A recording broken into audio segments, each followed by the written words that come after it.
nossa primeira reportagem mostra uma boa alternativa para alimentar o gado durante a estiagem. São os mini fardos de capim pré-secado. A técnica já apareceu aqui no Globo Rural e olha só quantos e-mails pedindo detalhes. Para atender o pedido, o Vico Iazzi foi ao sítio de um criador que conhece a técnica.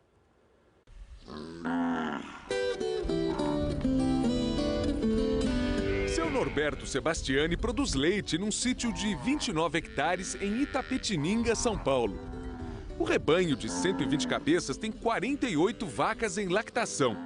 Além de pastar nos piquetes, os animais recebem ração e sal mineral no coxo.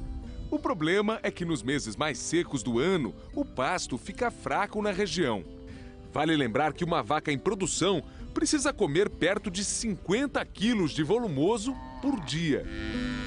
Normalmente, se não tem chuva, a oferta com o pasto, você atinge 5, 10% da sua necessidade.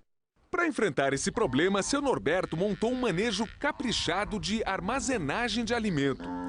Ele faz um pouco de silagem de milho e mantém algumas áreas de capineiras irrigadas, capins que podem ser servidos no coxo. Outra alternativa que vem dando certo é a elaboração dos tais fardos de pré-secado. A ideia central é aproveitar todo o capim que sobra nos meses mais chuvosos do ano e formar um estoque de qualidade para alimentar a vacada no período mais seco. A produção começa com a colheita dos capins. O serviço é normalmente realizado em áreas de capineira, como esta, cultivada com aveia. A colheita nos piquetes do gado é mais rara, mas pode até ocorrer nos meses de abundância de pasto.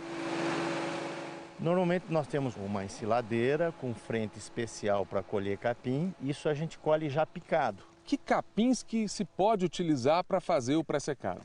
Aqui nós já utilizamos de todas as variedades. Braquiárias, aveia, mombaça, tanzânia, estrela, capim-elefante, capim unapiê. E todos esses capins servem para fazer. Saindo do campo, o produto é trazido para este galpão. Aqui começa a pré-secagem, que nada mais é do que uma secagem parcial. É que no momento da colheita, os capins têm teor de umidade superior a 70% ou até 80%. E para ser armazenado em sacos, o ideal é que o material esteja com teor de umidade próximo de 60%. Para garantir uma desidratação por igual, o funcionário do sítio revira o volumoso a cada 2 horas. A pré-secagem à sombra leva apenas 2 ou 3 dias, dependendo do clima e do tipo do capim. Mas o mesmo trabalho pode ser feito a céu aberto, o que reduz o tempo de secagem para algo entre 5 e 7 horas.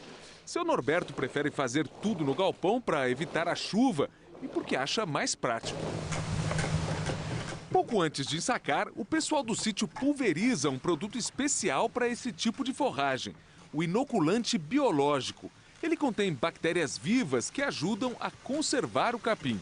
Ele vai manter o capim por mais tempo, né, inibindo o crescimento de fungos no capim e o desenvolvimento de bactérias indesejáveis. O inoculante também favorece um processo de fermentação do capim, que a gente vai explicar já já. O produto é vendido assim, na forma de pó, que deve ser diluído em água. A dosagem para aplicação e o preço variam de acordo com o fabricante. Aqui no sítio, a produção dos fardinhos é toda baseada num equipamento de pequeno porte, que não é vendido no mercado. É uma prensa hidráulica que foi adaptada pelo seu Norberto. O capim é colocado neste molde de metal que contém um saco plástico. Depois, o funcionário empurra o molde para baixo da prensa, que começa a compactação. No final, é abrir a lateral do molde, retirar o produto e fechar bem o saco com uma fita plástica. Bom, Norberto, o Iberê de Souza, que é lá de Natal, Rio Grande do Norte, tem várias perguntas aqui para você. Ele quer saber quanto pesa um fardo desse aqui.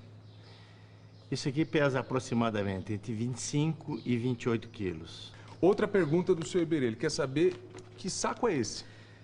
Esse saco foi desenvolvido aqui na região, entre nós e uma empresa aqui de uma cidade vizinha. e ele é feito de material reciclado. É grosso, né? É grosso, ele tem 300 micras ou 30 milímetros que eles falam de espessura. E ele tem 96 de altura por 60 de largura. Seu Iberê, repare que o fardo pronto fica bem duro. Essa compactação é importante para impedir a entrada de oxigênio no volumoso. É que, sem oxigênio, o capim pré-secado começa a fermentar. E a fermentação gera ácidos que vão conservar o capim com boa qualidade. Ou seja, o que ocorre aí dentro dos sacos é o mesmo processo de uma silagem convencional. Bom, Norberto, a Giovana, que é aqui de São Paulo, quer saber o que se deve fazer nesse momento aqui, depois que fechou o saco. É procurar armazenar em um local protegido, né, de sol e chuva, e também tomar cuidados com presença de roedores, essas coisas que podem perfurar a embalagem. O risco de qualquer furo, por mínimo que seja, vai entrar ar, vai oxigenar e vai produzir fungo. Tá, aí estraga. Estraga. Olha, Giovana, com esses cuidados, seu Norberto tem conseguido armazenar os fardos de capim por até 1 ano. E veja aí como a vacada aceita bem. Aqui no sítio, o custo de produção de 1 tonelada de capim pré-secado fica em torno de R$ 140. É um pouco mais caro do que a silagem de milho, por exemplo.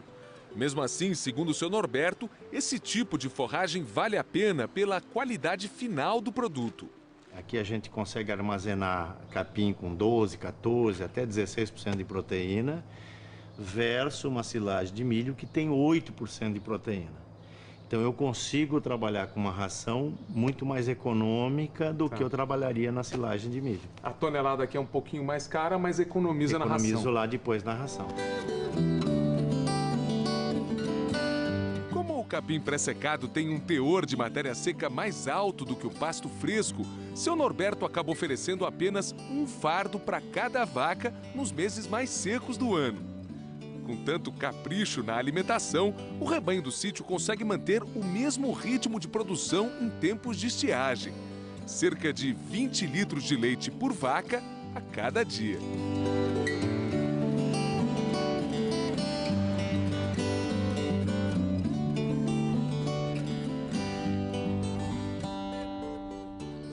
Quando comparado com o feno, uma vantagem do capim pré-secado é a velocidade de produção. Para fazer feno, o capim precisa secar durante uns 12 dias à sombra ou umas 30 horas ao sol.